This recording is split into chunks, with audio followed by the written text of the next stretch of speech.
Happy Monday, guys! Luto po tayo ngayon ng anong ulam. Mag-lunch tayo. Hindi pa lang tayo mag-anong intro. Ay, kadarating ko lang din po sa anong bahay. Late na nga ako dumating, kaya hindi na po kami ni Marcel nagkita. Si Marcel ngayon nandun na papunta sa school nila, Mat at Camila. Kaya bumili po kanina doon sa sa butcher ng pangsisig. Bumili ako ng tenga. Tapos, yung liver ng baboy. Kaya parang nga pagawa na ako ng sisig. Kaya matagal na rin si Mila kasi nag-crave sa sisig na yan eh. Tsaka alam nyo, last week, nag-remind na naman siya sa akin, Mama, sisig! Nung tinanong ko siya kung ang gusto niyang ulam. Pero kaya baka mamayang gabi hindi ko pa magawa kapag wala na kung anong oras. Pag meron, magawa ko yun tonight. Pag wala, tomorrow na siguro. Pagkatapos ko na namang trabaho. Kaya magagawa muna tayo ngayon guys ng sana yung ko. Buang. Gawa tayo ngayon ng ulam ko po. Sardinas na may itlog. Para mabilisan lang maluto. Kaya medyo nagugutom na ako. Ay. Buhay nanay. Para mamay pagdating ng mga bata, may energy tayo. Kasi maganda po yung weather. Baka maglakad-lakad na naman kami sa labas mamay pagkatapos nilang school. Kapag wala pong bisita si Matthew. Kaya pagkakalam ko, may bisita siya ngayong araw eh. Kaya hindi ko lang pala sure kung makalabas kami mamaya. Pwede siguro kung kami lang niya Mila. Lagay tayo ng 2 itlog sa sardinas guys. Kasarap good nito ngayon. Ooh, yummy. Yummy, yummy, yummy. Yun lang kay. Pero siguro to. Maglinis pa pala kung makikita sa kusina, uy. Ay, Diyos ko. Nabusog din, guys. Katatapos ko lang pong mag-lunch. Mabilisan lang. So, ito po kanina yung binili ko para sa sisig. Frozen na tenga yung nabili ko kanina. Kaya wala sila yung bagong katay. Buti nga meron eh. Kadami! 1, 2, 3, 4, 5, 6. Siguro ang gamitin kong tenga 3 or 4 pag magsisig ako mamaya o tomorrow. Tapos ang liver din po frozen. Tama, hindi ko siguro ito magawa ngayon. Depende na lang paglutuin ko din muna. Tawagan ko din mamaya si The Precious. Kaya para sa procedure nga, kaya nakalimutan ko na kung paano siya magsisig. Ay! At ang ating karne na may taba-taba din guys. Kaya kailangan din po sa sisig nga. Tapos may din ako dyan, may pig face. Nasa freezer. Ito. So, kompleto talaga yung pagsisig ko guys. Kailangan lang i-defrost frozen. Natuto mamaya si Mila. Pero baka hindi ko lang po ipakita yung tenga. Baka hindi na kumain. Yung nilabas ko lang itong liver tsaka pig face.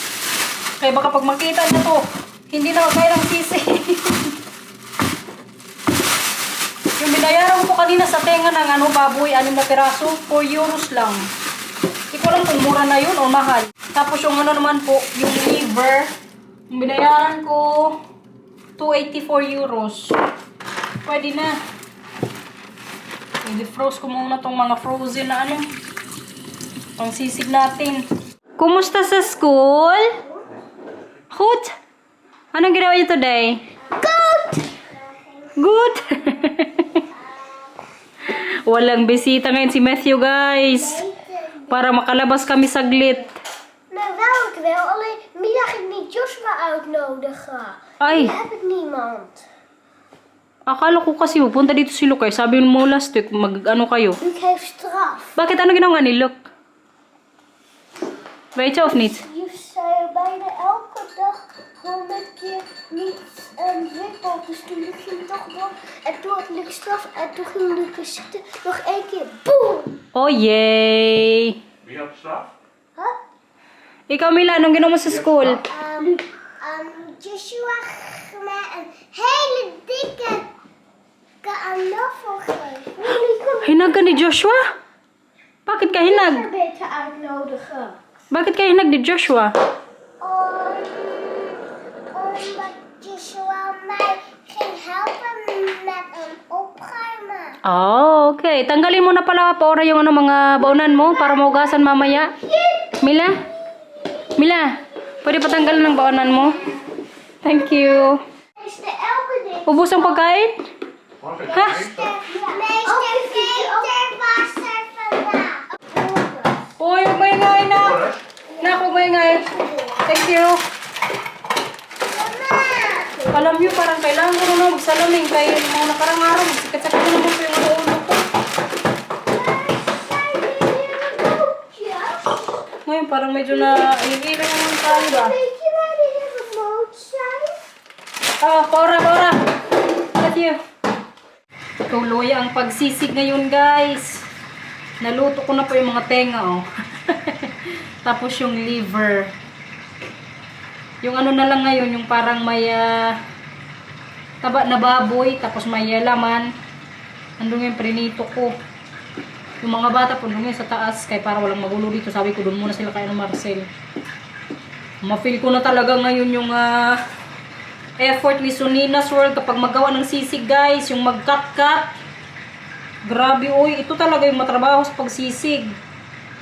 Kaya kailangan maliliit yung ano mo, hibla. Tapos nakaano na pala ako ng onion din, nag-slice na. Wala palang garlic kapag magsisig, guys. Kanina ko lang nalaman kay Sunina's World. Nag-try na pa ako dati magluto ng ano, ng sisig niya. Nandito nun si Nanay tsaka Lito. Grabe, kapalpak good nung time na yun, guys. Alam niyo, ginawa ko dati? Tinapon ko na lang yung sisig na yun. Pero kaysa na this time, at least hindi man maparehas yung lasa.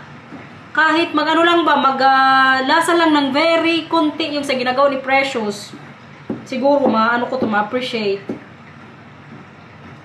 Parang gusto ko, lakayan na lang yung mga ano, cut. Grabe palang effort mo, Day, kapag mag-ano ka ng ano, oy, sisig. Ngayon pa nga lang, nagsakit na yung ano ko likod.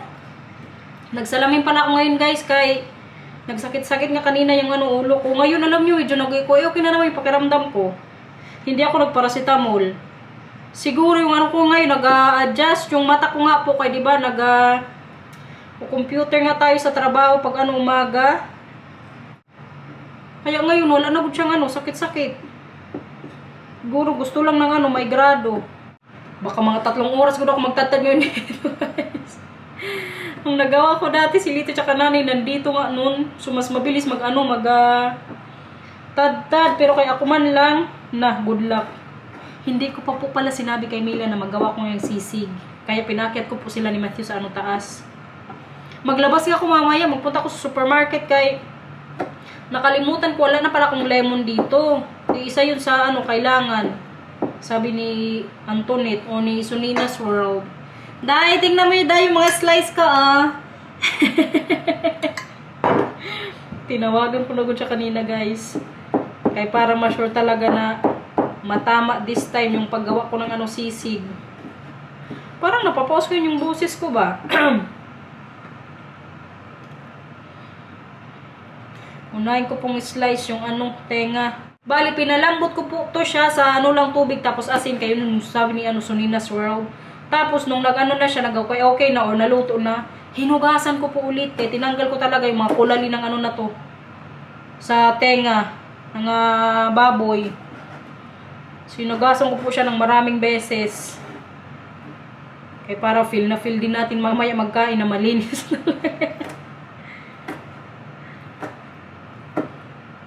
Guys, nasabi ko na dito na magsisig ako. Anong reaction mo kanina pag sabi ni Mama sisig ang ulam? Sisig! Grabe yung kanina happy, guys. Nagtalon-talon. Pero kayo nga po, na-slice ko na yung ating sisig. Yung tenga, liver, pisngi. Tapos yung ano nga, pinaka-ano niya, karne-karne. Tapos nag-slice na din ng, ng onion. Ngayon, ihalo-halo ko na to siya lahat. Tapos mag-init ako sa pan ng butter. Tapos lutuin ulit doon. Ganun lang daw yung paggawa ni Precious. Sisig! Sisig! Sisig! Happy na ikaw kaya nagawa na si mama ng sisig? Yes! Bakit gusto mo ang sisig?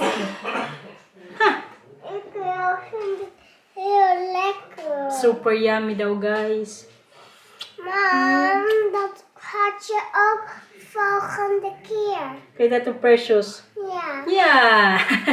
Sige, kaya gawin na natin, nak. Maglutuin tayo mamaya ng ano, kanin. Bumili nga din po ako ng lemon sa supermarket. Lumabas ako, guys, kararating ko lang din po. Yung gusto ko ng lemon, wala na doon. Ito na lang talaga yung ko kanina doon nakuha. Pero kaya simulan natin ito ngayon dito. Uy, nak, ibalik yung isang kuhaan. So, yan. Dito ko na lang siguro sila halo-halo. According kasi sa recipe ni Day Precious. Wait lang, guys. Nee! Nee!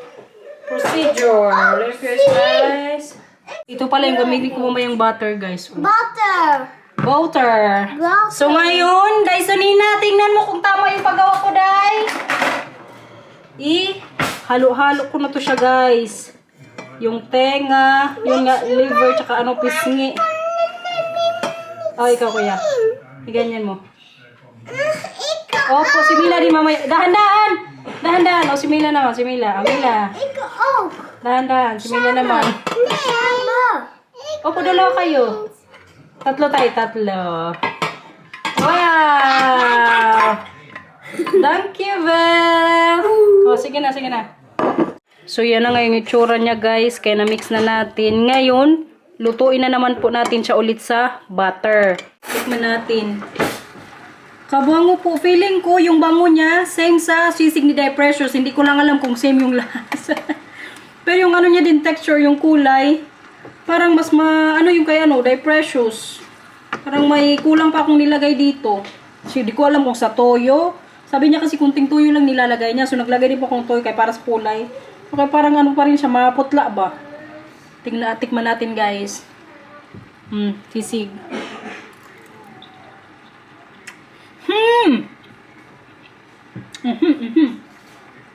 Day! Malapit nang magkalasa, Day. Mas masarap pa rin po yung kay Day Precious. Pero, ngayong pangalawang beses pa ako nagsisig, mas masarap na to kaysa sa unang ginawa namin nila Lito, guys. Patikman natin si Mila. Patikman natin. Mila! Hindi ka dito, tikim ka sisig.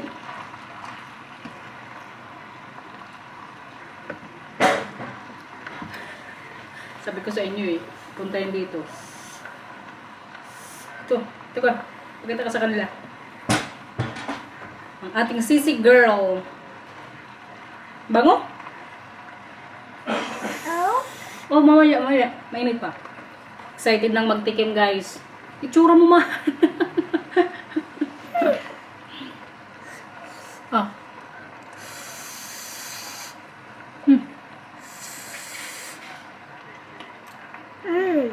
And? Anong? Lekker. Lekker! Yummy! Chong! Yummy, Masarap ng sisig, guys. Pero feeling ko, kinulang din ako sa guys, sa lemon.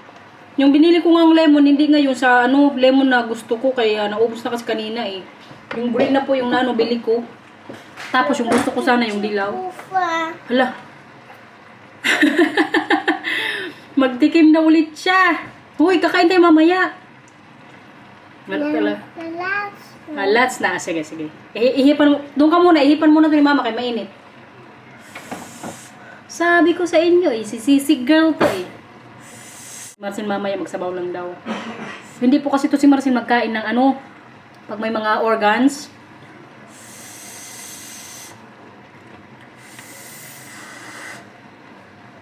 Tingnan mo. Eat me hey? Sarap, guys. Thank you, Day Precious, sa pa-recipe. Kinulang pa yung lasa nito sa ginagawa niya pero okay na siguro to. Hindi naman siguro sa kulang sa butter marami namang butter yung nilagay ko. Basta, masarap na po siya, guys, kesa sa unang gawa kong sisig. Ito talaga, kumbaga malasa na. Kain guys. So nandito na nga po yung sisig ni Mila. Hinalo ko kaagad sa ano niya kanin. Para hindi lang niya piliin yung sisig mamaya. Nilagyan ko din ng 3 cucumber. Yung kay Matthew naman po, nilutuan ko siya ng egg. Tapos may cucumber, may tomato. Ayaw niya kasi ng sisig. Kaya kami lang ni Mila ngayon magkain. Kain po muna kami. A few moments later. Tingnan yung ginawa nila ngayon dito ni Matthew guys. Oh. Naglagay-lagay na naman mga ganyan. Katatapos lang po naming dinner. Naubos ni Mila guys yung nilagay ko sa kanyang sisig tsaka kanin. Gano'n niya ka-favorite yung guys, sisig. Ubos yung pagkain. Ano yan? Hindi ka na mag-iPad? Kumain. Ading. Anding ding dong. Anding. Ang sisig girl. Ay ka sa kanila. Hi, Sissy Group. Hi, sisig group. I love you, Paula. Sige na kayo. Maglinis na si mama ng kusina. Ik wil meehelpen. May chika pala ako sa inyo, guys. Mamaya na. Kayo mag-ano muna si mama. Kwento muna sa kanila. Meehelpen. Tulong ka. Sige, tanggalin mo yung mga baso. Nung mga nakarang araw pala, guys, si nanay po na hospital. Kalimutan ko itong i-chika sa inyo ng mga nakaraang araw kaya hindi din po ako vlog. Pero simula kanina umaga po, nakauwi na sila sa bahay. Buti na lang. Akala nga namin operahan siya eh. Kaya nung kailan ba yun? Last week ata, nung katapusan ng January, nagpa-check up po siya. Kaya di ba si nanay nga po, may tumutubo sa kanyang bukol sa kidney niya. So parang 3 months nga po si nanay nag-take ng gamot para mawala po yung bukol sa kidney niya. So nung last week, nagpunta kasi na sa doktor, chinik ulit. Good news, okay daw kay nawala. Ang bad news naman kay may acute appendicitis daw si nanay. Tapos, yung sugar niya kataas. Kumbaga, diabetic din siya. So, ang nangyari na nga, nung Wednesday din, last week, a day after niyang magpa-check up, sinugod po siya sa ospital. O, dinila ng mga kapatid ko kay grabe yung naramdaman niya daw niyang sakit. Pero kay feeling ko, kumbaga, dinibdib niya din yung sinabi ng doktora niya na kailangan niyang opera kay may acute appendicitis nga. So sabi ko din sa kanya, tumawag siya sa akin, kaya iyak na kay parang natatakot. So nung nag-usap na kami, sabi ko sa kanya, pakiramdaman mo yung sarili mo, kapag magsakit-sakit pa, wag mo nang antayin yung 7 days. Kaya sabi sa kanya ni doktor, after 7 days daw, na hindi mawala yung sakit, operahan daw siya diretso. So, ang nangyari na, busy na to. So, ang nangyari nga po, kaya si nanay, grabe daw kasakit ng tiyan niya, sinugod sa ospital. Pagdating naman dun sa ospital, ang sabi, wala daw siyang appendicitis. Tsaka walang ganong acute. So, hindi din siya inoperahan. Tapos, Mila, Diyos ko, mabasag pa to. Thank you, Nak. Tapos, nung nilaboratory na siya, ang lumawas ngayon, mataas yung acid niya. So, kumbaga may siya, UTI. Kaya siguro grabe din kasakit ng niya. Kumbaga, sa may tiyan ba? Hindi na kami, kutsilyo to. Delikado to. O, sige na. Thank you! Matapos na. Thank you! So, na-confine nga po si nanay ng ilang araw sa ospital, guys. Wawa nga. Kaninang umaga, alam niyo, tumawag kami ni Marcel. Iyak na naman siya. Sabi ko, bakit ka umiiyak? Sabi niya, kaya nagastos na naman daw.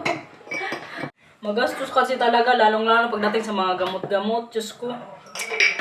Wala pa naman yung katulad dito sa Holland na covered lahat ng insurance.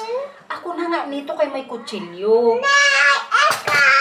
Ikaw, sige, mamaya, tanggalin yung mong kutsilyo. May gustong tumulong na naman dito. Batang po talaga. Kunin mo yung mo doon. Yung upuan. Or hindi na kailangan.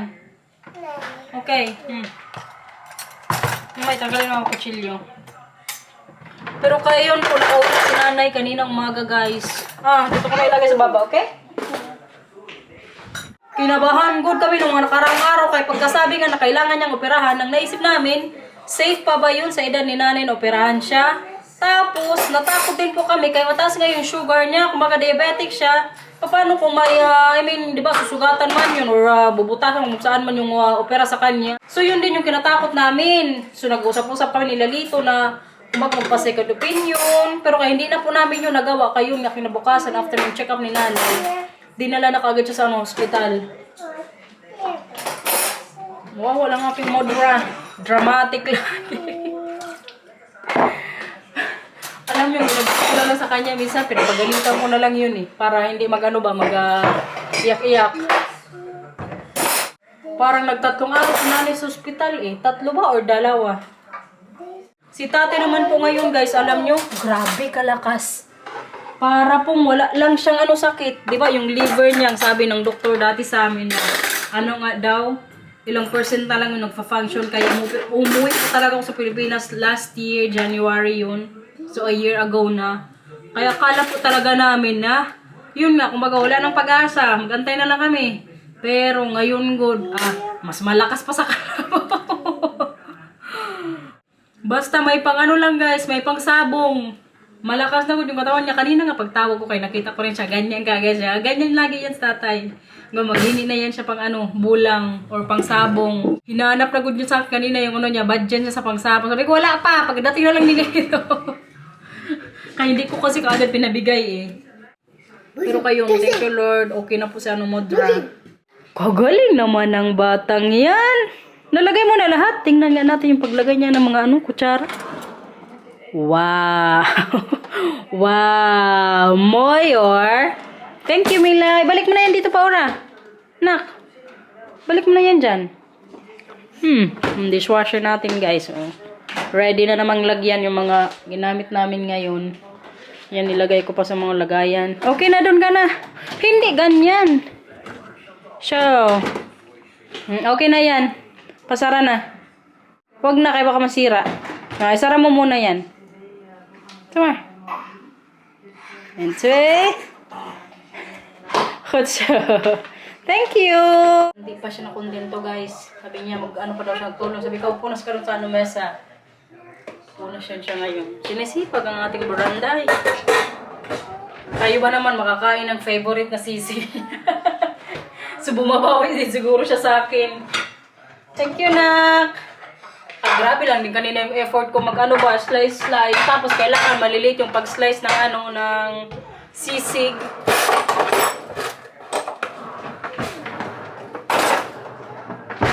So gusto niya rin makabawi sa akin.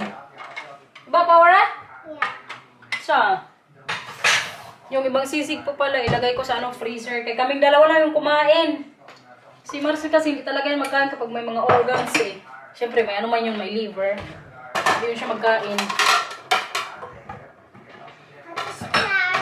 Ha? Tapos na? Doon. Ano mo din doon? Pag may mga baso doon na kailangan hugasan, dali mo dito, okay? Thank you. Natapos din tayo dito sa kusina, guys. Hila, kumar. Yung isa nagtago dyan siya. Kami yung Mila. Ay, makapag din. Opo. Paura, pwede papatay na ilaw sa mesa, please? Thank you. Pagod, uy. Hindi ako mag-gym tonight, guys. Magpahinga siguro ako. Pinapakiramdam ako kasi yung katawan ko din ngayong araw. Kadami na naman natin na gawa ba. Yung kanina pala yung sinabi ko sa inyo, guys, yung about nga kay nanay. Hindi ko ata nasabi sa inyo yung doktor na nagsabi po sa kanya na may acute appendicitis siya. Iba din po yung doktor na nag-asikaso sa kanya nung hospital siya. Kaya nung nagpa-check up kasi siya, kumbaga sa clinic yun eh. Tapos yun po lagi talaga yung nag-check sa kanila ni tatay. Yung tayo sa mesa, kaingin ng TV. Yung sinabi nga po ni nanay, so chinek po talaga kung may appendicitis siya o kung may appendix. Ay gusto din siguro masiguro ng mga doktor nga doon. So hindi siya pinakain ng 2 araw ata, kumbaga may dextrose lang. Para ma-check daw talaga kung may siya, appendicitis. Ang ending po, wala talaga. Kaya chinik talaga nila ni laboratory. Kaya parang nagtaka din ako, paano nasabi ng isang doktor na may acute appendicitis siya? Pero kaya ang appendix kasi, di ba, very common na rin po talaga yan sa ating. Kahit nga yung kapatid ni nanay, operan din yun eh. Tapos may kaibigan din akong na operan din yun sa appendix. Mila! Ni Don. Yeah, isara mo muna yan dyan kaya pag ikaw mauntog, magngalingal ka na naman. Buti na lang talaga kay may mga kapatid pa nga po ako sa province. 3 yan sila dyan eh, si Lito. Tapos yung isa ko pang ating nag-move na po dyan sa province. Yan yung kasama na nila nanay. Tapos yung eldest pa namin, dyan din po nakatira. So salitan talaga sila. Kaya sinabihan ko din sila na na mag-usap-usap na lang about dyan. Sa nga magbabantay. Kasi nanay talaga kumbaga nag-worry din siya. Kaya baka daw walang magbantay sa kanya kung sakaling naoperahan nga siya. Kaya siya umiyak nung time na yun. Sabi ko, huwag ka umiyak dyan. Sabi ko, kausapin ko sila. Kaya pasalamat na lang din po talaga kami na hindi na ni nanay kailangang operahan. Kaya kinakatakot namin, may edad na nga siya tapos kadami pa niya laging nararamdaman sa katawan. Buti na lang talaga kayo, wala talaga, o hindi talaga siya appendix. Baga gamutan na lang yung niya, UTI, yun nga lang magastos din uy.